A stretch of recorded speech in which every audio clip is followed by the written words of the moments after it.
Did you know that the vast majority of players lose their games? And not because they lack skill, but because they keep making the same fatal mistake over and over again. Today, I'm going to show you what that mistake is, how to avoid it, and most importantly, how to turn it into an opportunity so you can win that game yourself. And the best part, do you know how I'm going to do it? Well, I'm not going to explain it to you with an example you know nothing about. Instead, I'm going to use one of my own examples from a game I played recently in a tournament. So I'll be able to explain it to you firsthand. In that game, I was playing with the black pieces and used the French defense. The good thing about using my own example is that no one knows better than I do what I was thinking during that game, not even Magnus Carlsen. So I played the French defense, and my opponent went for the exchange variation. You know, that here they can push the pawn forward, play knight to c3, or even knight to d2, the terrace variation. And another well-known variation is to play pawn takes pawn. Careful, something very important you should know, especially for those of you playing below the 1600 or 1800 level, is that the opening is not the most important thing in the world, okay? It's great for starting the game, especially to avoid losing. If you can choose and get an advantage, even better. But the most important thing is what you think about after the opening, everything you'll consider during the game, because from that point on, neither you nor your opponent will know what to do, and that's when you'll have to start thinking for yourselves. In this game, after knight to f3, I played knight to d6, bishop to d6. All of this is theoretical, okay? In the exchange French, the bishops are usually placed here, the knight's here. In fact, my opponent does exactly the same as I do, or rather, I do exactly the same as my opponent. And here, there are different strategies. I'll explain it to you. A very interesting move that you can A move that both white and black can use in this variation of the exchange French is the pin of the bishop on the knight. Right now, it would be too early because there's the move queen to e7, which would force my opponent to move one of their pieces back, either this bishop that was just moved, the previous bishop, or failing that, move their queen. Then I could play queen takes queen, and after bishop takes queen, they've also moved their bishop back. Thanks. And in fact, it leaves this diagonal wide open for my other bishop. That's why my opponent, who, by the way, was pretty strong, what he did was instead of bringing out the bishop, he castled first. Exactly the same thing I did. And now this plan is much stronger. Why? Because the king is no longer on the central file. It's that simple. Did you get it? All right, so here I thought, look, I'll castle, and if my opponent plays, if he plays bishop to g5, I'll do the same, bishop to g4. And if he plays something else, like rook to e1, what I'm going to do is play h6, an important prophylactic move, so my opponent can't bring the bishop here. Then my opponent decides to go for this typical plan, and I say, well, I'll do it too. Okay? Mistake by my opponent. First mistake, all right? And this mistake happens a lot, especially at lower levels, exchanging pieces when you shouldn't. I trade my bishop for the knight. I guess my opponent had studied this line because he didn't have a low ELO rating. So I thought, it's strange that he would capture this knight. Why? Because now, by capturing with my queen, look at what has happened. First, my opponent has lost the strong pin he had. He doesn't have it anymore. I still have mine, and not only that, I've actually made it even stronger. So I don't have any problems, and my opponent has a big one. The problem is this pin right here. My bishop is still aiming perfectly, and now I've also brought my queen into play. And not only that, but I also have the bishop pair. What does it mean to have the bishop pair? It means having both bishops. That's always a slight advantage over your opponent. And so the game continues from here. What am I threatening now? If my opponent decides to play, for example, c3 to improve their pawn structure, what am I going to do? Bishop takes f3, queen takes f3, queen takes f3, g takes f3. So my opponent's pawn structure would end up completely ruined. That's why here, very wisely, my opponent plays knight from b to d2, thus reinforcing this knight on f3, which is the real piece under threat at this point. There were a lot of possible moves here. c6, knight b7, rook to 8. There probably isn't one that's better than the others, but I chose this one, knight to c6. Normally, when we have doubled pawns on the queen side, you have to be careful because all these lessons I give you, in a single lesson, you're sure to learn 10, 15, even 20 things. That's what's great about these videos, right? When there are doubled pawns on the queen's file, like you see here, the two pawns on the queen's column, the best way to fight against them is with the c pawn. All right? That's why if I put this knight here in front, I'm actually hurting myself a bit because now this c pawn can't advance. But why did I do it? Very good question. For now, I did it because I'm putting a lot of pressure on this pawn here. In fact, now I'm threatening knight takes, winning a pawn, since this knight isn't defending the d4 pawn, because this knight is useless now as it's pinned. So my opponent has to play c3. Very good move. Rook to e8. Do you see it? What I do is try to make the difficult things simple. Careful, chess games are anything but simple. They're extremely complicated, don't get me wrong. But the important thing is to try to make it as simple as possible to understand it well, and above all, so that things flow smoothly. Pay attention, what do I do? Well, I have all my pieces developed. What am I going to do? Well, I bring the rooks into the attack. In this case, I place the rook on the open file. An open file is a file where there are no pawns, neither ours nor the opponent's, and where the rooks feel right at home because they have plenty of space to move. It's obvious that this rook here isn't as happy as this rook on the e file. And why do I bring this rook and not the other one? Because I want to place this rook here, and the other one I'll probably either put it on its side or bring it over here and try to advance on this side. So I prefer to place this rook, since here on f it wasn't doing much. The opponent plays queen to c2, a move. It's actually a really good move, because first, it gets out of the pin, so now it's helping its knight. Now, when the knight moves, it can do so without losing the queen. And on top of that, it's threatening a battery. This bishop and queen battery is threatening the h7 square. How should I defend it? A mistake would be to play g6. Why? Because I'm weakening the dark squares around my king. Do you see it? Since all the pawns are on white squares. The dark squares would be very weak, and on top of that, they could trap this bishop if I'm not very careful. So I played h6, a much better move. It's true that they can give me this check, but it doesn't do anything. I would simply keep my king here, and now I'd be threatening this move, winning my opponent's bishop. That's why here, a simple check, just for the sake of it, doesn't make any sense. Don't give checks just to give them, okay? So my opponent makes a good move, bringing his rook to the open file as well. All right, so this is a moment to think, right? That's a moment where we really need to start thinking now. We have all our pieces developed. The rook on the file, there's a possible rook exchange. What should I do? Should I exchange just for the sake of exchanging, or should I look for a better move? Well, look, this knight here, it's not really doing anything anymore, right?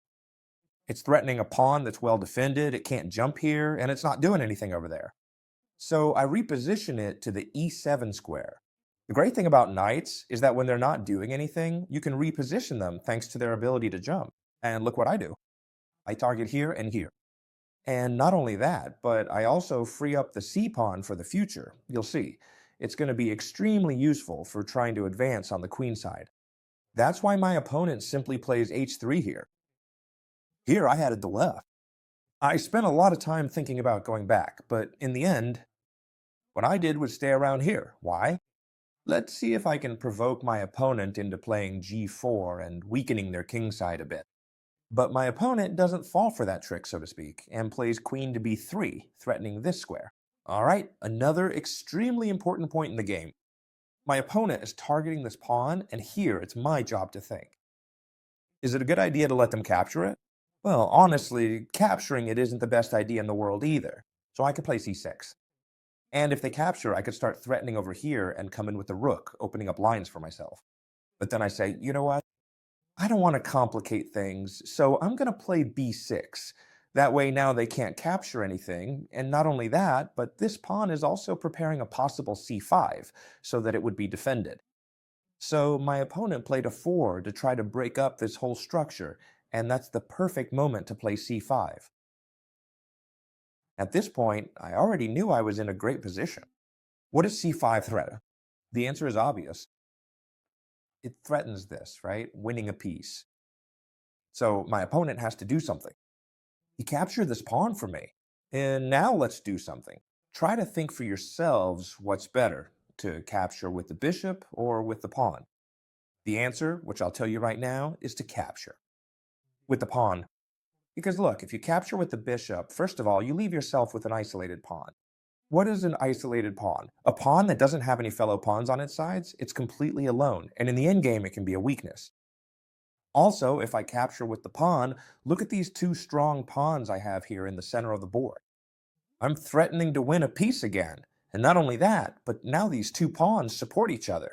These are called hanging pawns. And look at the way I put on the pressure in the game. My opponent has to move a piece to avoid losing it. So I do the following. Pay attention. This is called playing with initiative, and you're going to love it. Playing with initiative is always good. Pay attention. First, how do I start? C5. Look, Chesnacher, you're threatening a piece, but it can move? Yes, but when it moves, I did it on purpose so that this bishop would retreat from here, and now I can keep pressing with this initiative. Bishop to g6. Threatening the queen. A queen that has to move. Do you see what I'm doing? Look at my opponent. Here he is, stuck at home, poor guy, unable to do anything. And I keep the initiative. Rook to b8. Do you see how important it was to place this rook and not the other one? Now I have the A-file rook on b8, ready to attack this very weak spot, which is hard for him to defend. He can't push the pawn because he'd lose the c-pawn to the queen. So what does he have to do? He has to come and defend with the queen. And this position is wonderful for me. Don't worry, now I'm going to make a mistake myself. I'm going to show you now. And why am I showing you a game where I make a mistake myself? Well, precisely, so you don't make the same mistake and can win more games. That's obvious, right? If already the... How do you say this?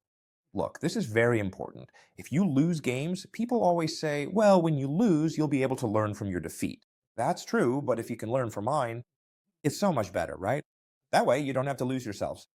Well, in this case, I improved my pieces, knight to c6, and you'll see how important that's going to be in this game. And my opponent plays bishop to d1.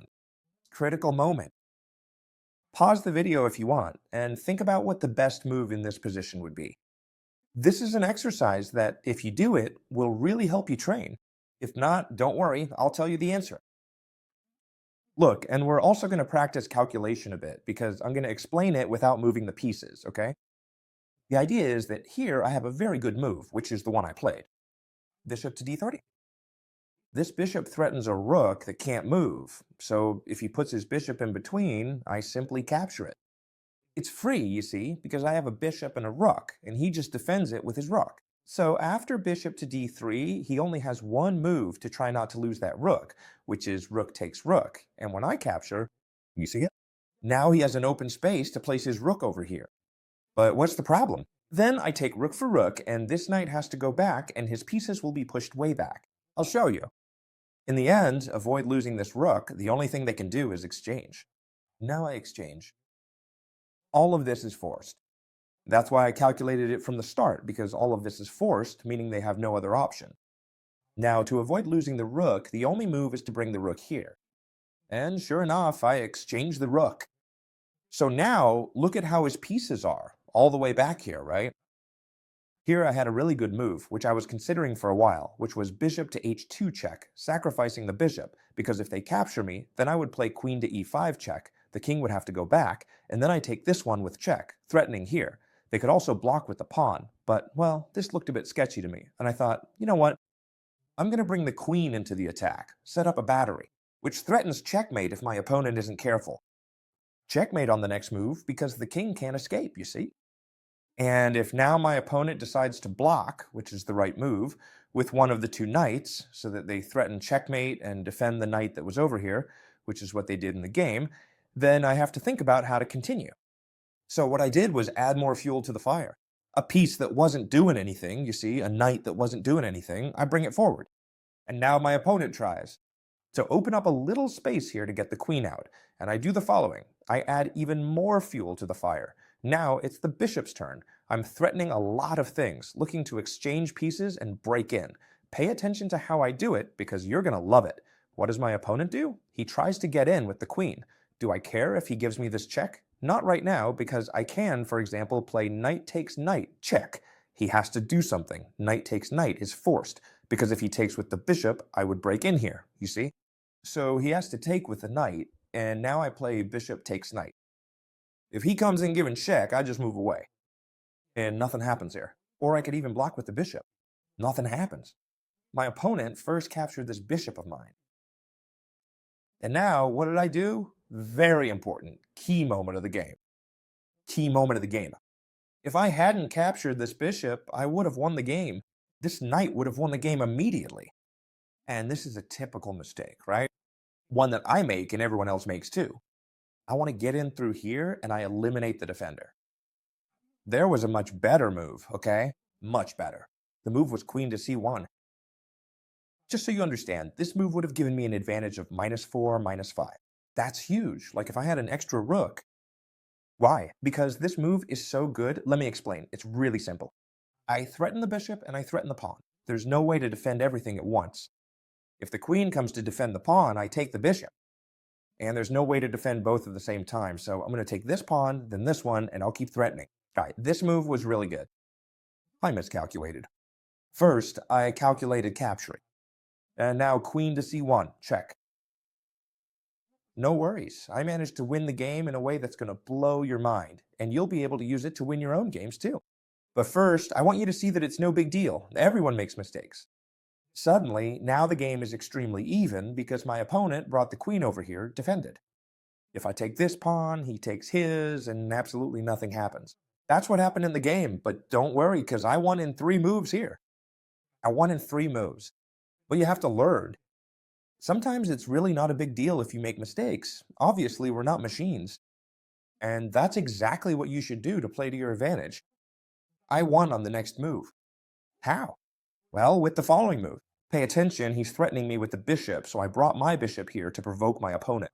This isn't the best move. There were probably better ones, even though it's not a bad move. Queen to 8 was probably better. Start threatening. But anyway, let's see why this move, chess teacher, you like it so much. Well, this move is a sucker's trap, as I like to call it. What's going on with this move? First, it prevents any kind of check, and second, it lets my opponent make a mistake. If he goes this way, he loses the game. If he goes this way, he loses the game. If he takes the pawn, he loses the game, which is exactly what he did. He took the pawn and lost the game. We're going to win in 2 moves. Try to guess it by pausing the video, because I'm about to tell you. The decisive move was the following. Queen to c8, check, winning the game. My opponent, of course, saw that the bishop can't block, because I just give it away. I can only block with the queen. And now the final blow is that if I capture here, nothing happens. The idea is to distract the king with this check. Whether he takes or goes this way, the queen will no longer be defended and I'll win the game. My opponent resigned here, of course. For example, let me show you. If he takes here, I simply take the queen. That's how I managed to win the game, even though I made a mistake. It's no big deal. I'm sure these kinds of videos help you a lot, because they're completely free lessons that help you improve your chess level. If you want me to give you more gifts like this, okay, subscribe to my newsletter. I'm going to give you gifts, and every Sunday I send you a lesson as well. In fact, today there's a completely free lesson that I'll send to your email. I love sending you valuable content. So just click on the link in the description. Or search online for Chess Teacher Newsletter, and it'll come up for you, okay? If you want more videos like this, then leave a like. That's how I know you enjoy this kind of content, okay? Or leave me a comment telling me if you also make these kinds of mistakes. And above all, the most important thing is to subscribe to the channel so you don't miss any videos. So I hope you all loved it, friends, and as always, I'll see you in the next video. Goodbye.